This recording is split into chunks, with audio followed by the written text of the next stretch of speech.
Are you back on the dating market for the first time in years? Have you just found the red pill and need to learn the basics of sexual attraction and game? Get my mini course, Mastering the Basics of Game. The link is in the description. Having sex, having a lot of sex, doesn't make you any better or worse than anyone else. She says, quote, do some people have high numbers? Do some people who have high numbers have issues they need to solve? Absolutely. But for every promiscuous person with issues, there's another person who just went through a wild phase or has certain kinks they enjoy. You cannot put promiscuity in a box. She keeps saying people. Guys, this is the problem. This is the problem. Women conflating male promiscuity with female. Listen, men who sleep around with a lot of women are not the same thing as women who sleep around with a lot of men. Anyway. So it doesn't make you a better or worse person than anyone else. Who's she trying to convince? Us or herself?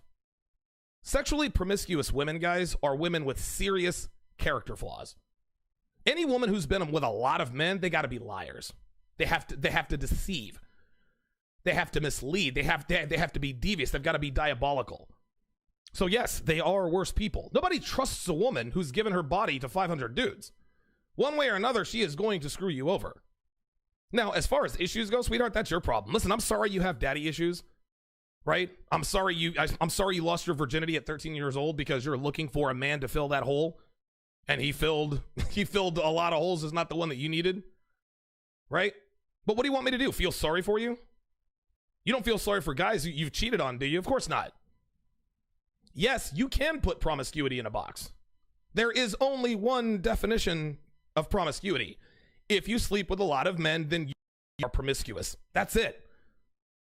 She wants to make it, her number is so high, she wants to believe that she is still just like everyone else who has a healthy sexual appetite. Wanting to have sex, wanting to have a lot of sex doesn't make you a hoe, okay? Not having the temperance to refrain from having a lot of sex with a lot of dudes, that's what makes you a hoe. Let's move to number 8. Oh, this one is so funny. A lot of people envy us later on. She says, quote, I've had talks with people who are in their 60s and 70s, and many of them mention that they regret not sowing their wild oats in their younger years. If you want to do it, do it. Oh my God, this chick is delusional. She 100% knows this isn't true. She's trying to make herself feel better. Listen, all she has to do, guys, is talk to her fellow writer, Amy Horton. That's all she has to do. Now, she also says, again, she keeps saying people, which includes men and women. You see how she consistently tries to hold men and women to the same sexual standard? Now, as far as her conversations were concerned, if they happened at all of the men she talked to are regretful because they're men, and only men can sow their wild oats. But women in their 60s and 70s who have slept around are 100% regretful. And if they say they're not, they're lying. And speaking of lying, guys, she is also lying about having these conversations. She never had conversations with these people. When does a 20-something-year-old party girl have when does she have time to have many conversations with men and women in their 60s and 70s? Get out of here with that. You see, here's the thing, guys. Women always do this to make their point. They always lie. They lie about an anecdote to win whatever argument they're in. Well, you're wrong, because I've had 6 dozen men tell me that they prefer women who have slept with 100 men to be their wives instead of virgins. Yeah, sure you have. Number 9, slut shaming happens, and it comes from people you'd never expect. I've been slut shamed by doctors, she said, priests, and even my then boyfriend's parents. Anyone who has the nerve to remark on the number of partners a woman has should have no right to be in her life. And the sooner you make that clear, the better off you will be. She's lying again here, guys. Flat out lies. Doctors don't shame women for sleeping around. They advise them to have safe sex. 100% BS out of her. Priests definitely don't shame women for sleeping around because they tell you that Jesus loves you no matter what. Now do 10 Hail Marys and 20 Our Fathers. Now, maybe the boyfriend's parents thing is true, but they didn't just do it flat out, right? They probably implied it and said something like, hey, listen, are you ready to settle down with Mike? I mean, you've had a lot of boyfriends. But they never just flat out say, you're too promiscuous for our son, you harlot, you tart, you floozy. What Miss Teppenhart is doing here, she is covering for the people who do the most shaming, which is women by far and away do the very most slut shaming. But because she's a woman, she can't say, well, why do women shame me for sleeping with a lot of guys? Because she needs to protect the sisterhood uber alles, as Rollo Tomasi likes to call it. So she makes up lies about doctors and priests shaming her. OMG, I got shamed by my professor. No, you didn't. And you know it. Number 10, slut shaming happens, and it happens to people you'd never expect. This is just too funny. I've been slut shamed when I was a virgin. I've been called a whore for having big boobs. After a while, I decided I had nothing to lose by actually enjoying myself, since I was going to be called promiscuous either way. I have no regrets about this decision.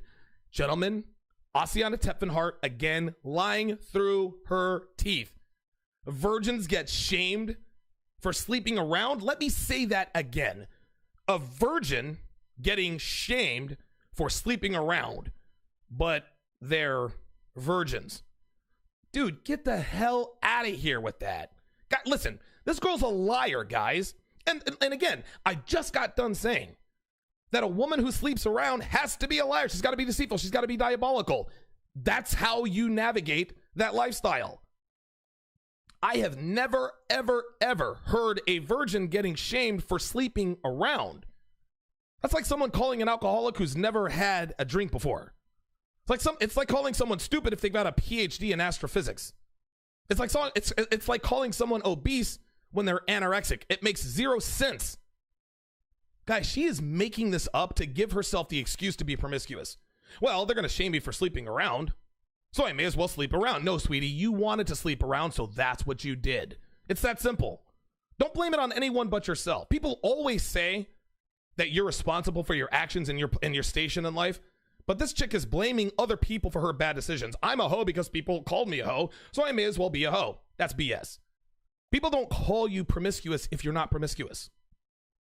You do have regrets about that decision. That's why you're blaming people for the choice you made to sleep around. Number 11. The most promiscuous people aren't the ones you'd expect. I can give 3 good examples, she says. 2 of my exes were quiet geek types who worked regular jobs.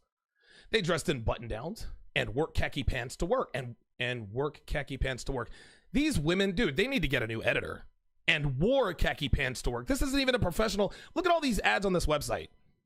I've already caught like 3 typos in these articles. In work, I mean, dude, this is what, a 500 page, this is what, a 500 word article? Dude, go through this one time and you would have seen that. Anyway, both of them slept with hundreds of people each. And even one did adult films as a side gig. Oh, so now one of my ex-boyfriends had a huge dong. Again, she's bragging about that as if that makes her more attractive. Another ex I had slept with over 300 people. During the day, he's a mild-mannered, polite, church-going guy who sells engagement rings. Again, guys, she is trying to conflate men sleeping around with women sleeping around with men. But notice all of her examples were guys. That's actually quite funny because she knows all women sleep around. She knows that girls of all shapes, sizes, nationalities, races, whatever, all sleep around. So when she says that the most people, that there are people that you wouldn't really expect, she is as good as telling you that she knows female sleeping around is the norm. She let that one slip. That's funny. Number 12. The promiscuous people you have to watch out for are the ones who won't admit they've slept around until proof has been shown to them.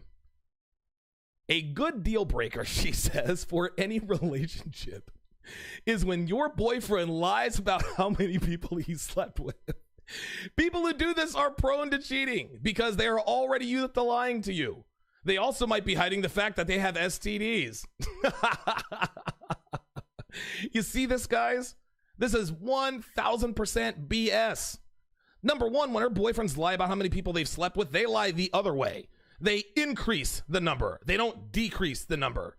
Number 2, she wants us to believe that a man who has slept with a lot of women is a deal breaker, which is, dude, this is so false, it's ridiculous. She's bragging about, well, one guy I slept with had 300 partners. Another guy I slept with did a porn movie. What has happened here is that she is the one that's been dumped because she lied about her notch count. And her boyfriend found out about it, which is the proof she's talking about it, and kicked her slutty ass to the curb. She's the one hiding her STDs. She's the one who is prone to cheating.